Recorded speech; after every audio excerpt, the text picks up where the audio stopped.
glass half dead here, and in only 10 minutes I'm going to explain what Gods Unchained is and why you should play it. Okay, that sounds easy. Oh, okay, but its economy is based on the Ethereum blockchain, so I need to explain blockchain technology as well. I guess I can handle that. Oh wait, you're going to need context too, aren't you?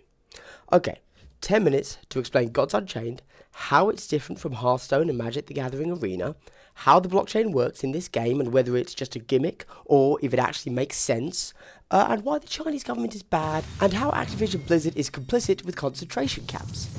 And I've already wasted like a minute here. Luckily, I'm well known for not going over 10 minutes on my videos, so let's bang this out, lads. First things first, if you are interested in playing the game, you currently need, that's right, need a referral link to get in, because the game is currently in a balancing beta state, apparently. My referral link is in my description, so everyone can get in, no issues, don't worry. Now, I'd like to start by explaining the mechanics behind Gods Unchained, how it differs from its rivals, and whether or not I think it has the chops to be taken seriously as a game, instead of just a tech demo for blockchain and game integration. But unfortunately, context is incredibly important. So, for those of you that aren't really aware of the gaming sphere, recently Activision Blizzard, one of the largest gaming companies in the world, but is technically an American company, that will be relevant later, banned a player that won a Hearthstone match, that's a game they produce, along with the 2 streamcasters that were interviewing the winner simply for being on the stream when this winner said it. Now, the winner said on stream something that showed support for the protests in Hong Kong. In response, Blizzard has now banned all webcams and voice from competitive players in their tournaments. This is American and European players are not allowed to speak at these events. Nuts.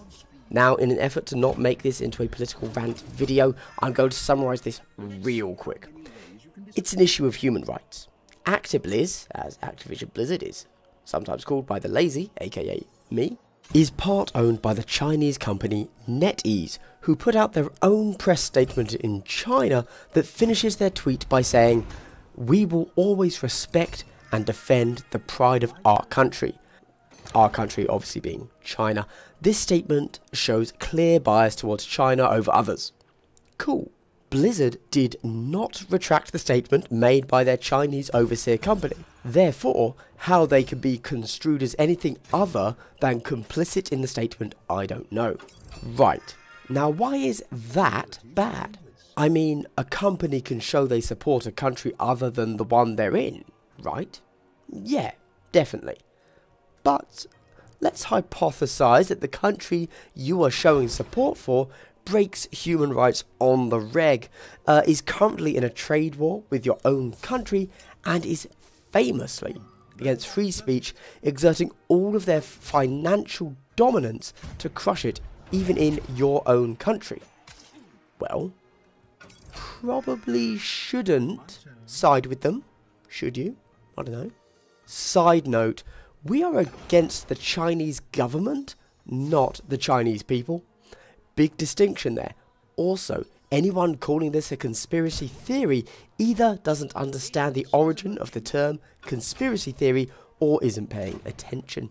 Suffice to say that the CPC, that's Communist Party of China, is running literal concentration camps, abducting minorities, torturing, medical experiments, the whole lot. They are worse than Nazis, and I mean literal Nazis. It's not even up for debate. They are a cancer on this world, and I hope any other person that values freedom to any degree, want them destroyed. Okay, anyway, so with all of that said, I am boycotting Blizzard games. I am never resubbing to Warcraft. I am never playing Hearthstone or Overwatch ever again. I mean, I might make a May cosplay because fuck the CPC, but whatever. But this all means that I need another card game to play, and Gods Unchained pulled a sweet bit of PR by offering to pay the banned player of the Hearthstone tournament their lost winnings. Now look, this is 100% PR, but, as previously mentioned, down with the Chinese government. So I'll take that olive branch, even if it is provided by Coinbase, who are owned entirely by old school bankers. in Gods Unchained, you start with several decks that you will realise as being very, very similar to Magic's colour system, and I do mean very similar.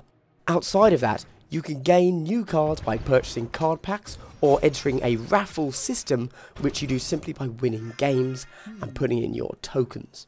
But wait, you can't just buy card packs with your hard-earned fiat currency.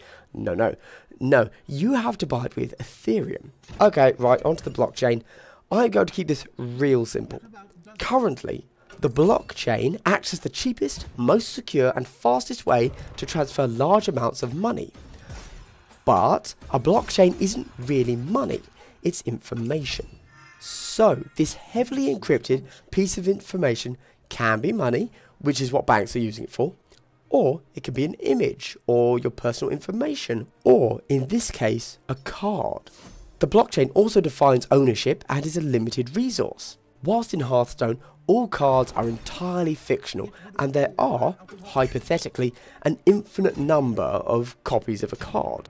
In this game, you get an odd blend of how physical cards work, aka they're printed and so there is a finite number of that card in existence, but it's in a digital format.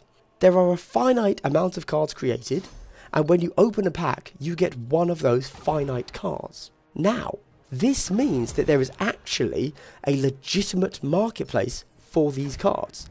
In the same way that some Magic the Gathering cards can be sold for hundreds of dollars, Gods Unchained cards can be sold for whatever you define the price as. Now, obviously, no one is going to pay much money for common cards, but as you get into the legendary or mythic cards, you can actually make a bit of money off them. Now, it's a bit of a PR stunt, but one of the 4 mythic cards in the game, that's right, there's only 4, was auctioned off for $64,000 recently. Okay, honestly, I'm a big nerd for blockchain stuff, so I think this is all kind of cool. You will actually own these digital assets in a way you can't own anything else digitally. I mean, you know you don't own any of the games you buy on Steam, right? The cards you buy here, you will own those bits of code forever. This blockchain sale does have one immediate benefit, however, in that all sales are partially going towards a prize pool for players to win back in the first Gods Unchained tournament, and it's currently sitting at about $1.5 million.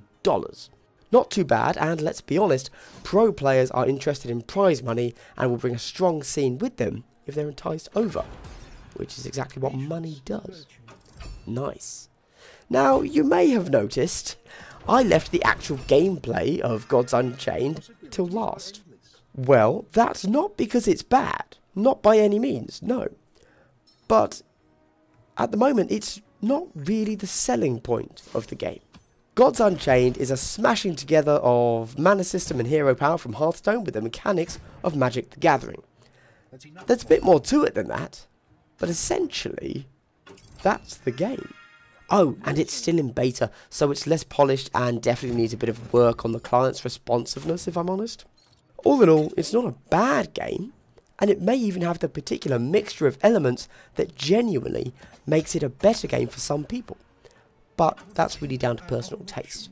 If it helps you to know at all, in the game footage I recorded and I'm playing throughout this video, I was having fun. It was a good game. Am I going to play Gods Unchained long term? I'm not sure. I'm going to dabble and see how I feel. Do you want a game against me? Use the referral code, jump in my Discord and say hi. I suck at these games, so take it as a free win, seriously. Now I want to make this really clear, so here's my face to go along with the statement. Fuck the Chinese government and anyone that submits to them. Anyway, this has been Glass Half Dead. I hope you've had a great day. Consider Gods Unchained. It's kind of fun. Goodbye.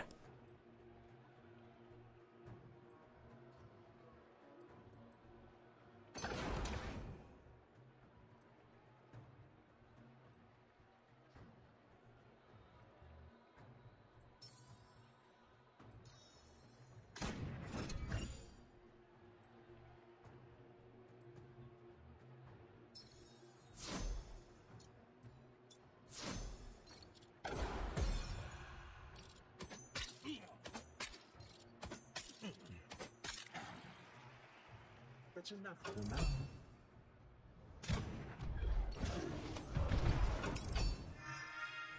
The possibilities are endless.